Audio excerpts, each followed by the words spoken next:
What? T'es pas encore abonné à la chaîne de Zyrek? Donc n'hésite pas à t'abonner et à activer les notifications pour louper aucune des vidéos. Throw your hands up and fill the next cup. Let's get this started again. Wake up, rub the eyes, another new day and it's no surprise. Hey bien bonjour à tous, c'est Zyrek, j'espère que vous allez tous très bien les gars. Aujourd'hui, toute nouvelle vidéo au KBS Longlaw sur Frost sur Infinite Warfare. Aujourd'hui, je vais vous proposer une astuce pour avoir une burn controller gratuitement sur Call of Duty Infinite Warfare. Donc cette astuce ne s'applique pas sur le site de burn controller ou autre hack. C'est vraiment une astuce dans le jeu lui-même. Si vous ne le saviez pas, Black Ops 3 a rajouté une option qui est aussi disponible sur Call of Duty Infinite Warfare qui s'applique au joystick.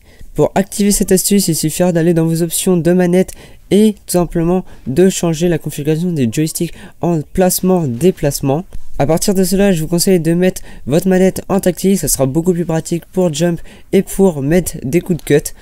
À partir de cela, vous allez vraiment avoir la même sensation qu'une manette burn controller.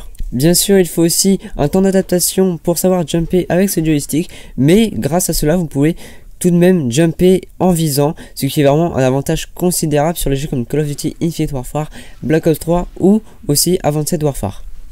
Pour vous montrer un exemple, personnellement j'ai acheté une burn controller il y a quasi un an à la sortie de Black Ops 3. Donc à partir de maintenant, tout simplement, j'utilise toujours maintenant le joystick car tout simplement, je trouve que les anciennes palettes de burn controller font vraiment mal aux doigts et vraiment très désagréable. Après, je ne sais pas si les nouvelles palettes en forme de spider sont plus utiles ou mieux au niveau du doigté.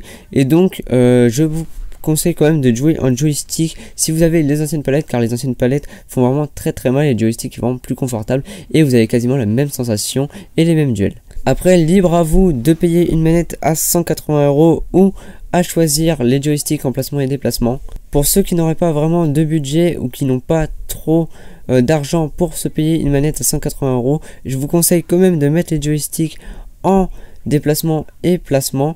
Et pour ceux qui auraient le budget, n'hésitez pas, franchement, c'est quand même toujours cool d'avoir une manette. Mais bon, si vous voulez dépenser 0 € dans une manette, n'hésitez pas à mettre les systèmes de placement et déplacement, c'est vraiment super pratique.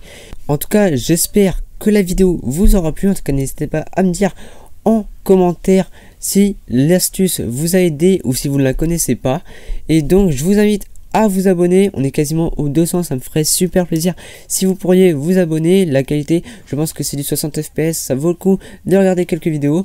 En tout cas, moi je vous dis à la prochaine, n'hésitez pas à liker, à commenter et surtout à vous abonner. Je vous dis peace, à la prochaine.